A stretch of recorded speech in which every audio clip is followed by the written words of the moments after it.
नमस्कार दोस्तों एक बार फिर आपके सामने एक शिक्षापूर्वक और प्रेरणादायक कहानी लेके हाजिर हुए हैं। दोस्तों, आज की कहानी बहुत ज्ञानवर्धक है और बड़ी ही प्रेरणादायक है। दोस्तों, आज की कहानी है ध्यान क्यों आवश्यक है।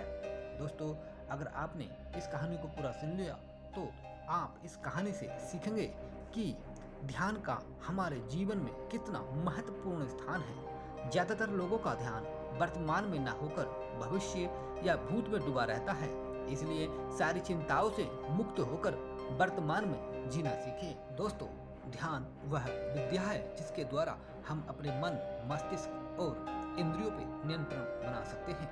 यह उस परम आनंद के द्वार है जिसके आगे संसार की सारी वस्तुएं तुच्छ हैं। ध्यान के माध्यम से हम अपने दिमाग को तरोताजा व स्वस्थ रख सकते हैं। ध्यान से हम अपने दिमाग को और अधिक शांत रख सकते हैं और विकसित भी कर सकते हैं। चलिए दोस्तों, कहानी स्टार्ट करते हैं। एक बार की बात है, रामू नाम का एक व्यक्ति होता है। वह हिमालय के जंगलों में बकरियां चुगाया करता था। वह बकरियों को चुगाने में मस्त रहता। एक दिन उसकी भेंट जंगल में एक साधु से हुई। वह साधु काफी सिद्ध पुरुष थे। साधु कुछ देर के लिए रामू के साथ रुके। जब साधु जा रहे थे तो साधु ने कहा, यदि तुम्हें कुछ चाहिए तो मांग लो। रामू के मन में लालच आ गया। उसने धनी बनने की सोची। उसने कहा, यदि आप मुझे कुछ देना ही चाहते हैं तो पारस पत्थर दे। बाबा ने कहा, पारस पत्थर तो मैं तुम्हें नहीं दे सकता, लेकिन वह तुम्हें कहाँ मिलेगा यह बता सकता हूँ। साधु बाबा ने बोला, सामने वाले पहाड़ से गिरे छोटे छोटे पत्थरों की जो ढेर हैं, उनमें से एक पारस पत्थर है। रामू ने कहा, बाबा जी, पर मुझे पता कैसे लगेगा कि उनमें से पारस पत्थर कौन सा है।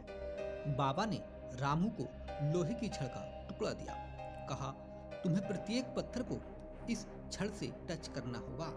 जिस भी पत्थर के स्पर्श से यह लोहे का टुकड़ा सोने का हो जाएगा, उसे तुम रख लेना, वही पारस पत्थर होगा। साधु जाते जाते रामू को समझा के गए कि ये काम ध्यान से करना, और वह चल दिए। लालच बड़ा था तो काम भी बड़ा था। रामू पूरी मेहनत से लग गया। वह दिन भर पत्थर के टुकड़ों को लोहे से टच करता। ऐसा करते करते रामू को महीना बीत गया। अब वह इस काम से बोर आ गया था, लेकिन उसने हिम्मत नहीं हारी और वह लगा रहा। 3-4 महीने बाद जब फिर साधु महाराज वहां से गुजरे तो उन्होंने रामू को देखा। रुककर उन्होंने रामू की खैरियत के बारे में पूछा। रामू उस समय भी पत्थर टच करने में लगा हुआ था। बाबा ने रामू से लोहे की छड़ मांगी और कहा, देखो, यह तो सोने की हो गई।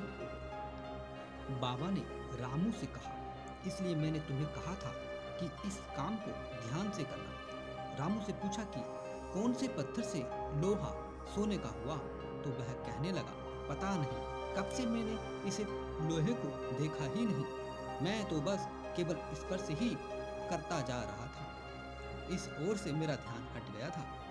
अब दोबारा से सारे पत्थरों को पलटना रामू के बस की बात नहीं थी। रामू के 4-5 महीने की मेहनत पर पानी फिर गया। अब उसे केवल उसी छोटे से सोने के टुकड़े से संतोष करना पड़ा। तो दोस्तों, आपने देखा ध्यान का हमारे जीवन में कितना महत्वपूर्ण स्थान है।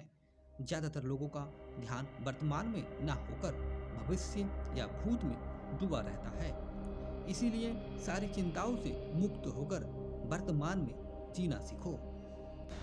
दोस्तों, ऐसी ही ज्ञानवर्धक और शिक्षाप्रद कहानियाँ सुनने के लिए चैनल को सब्सक्राइब कर लीजिएगा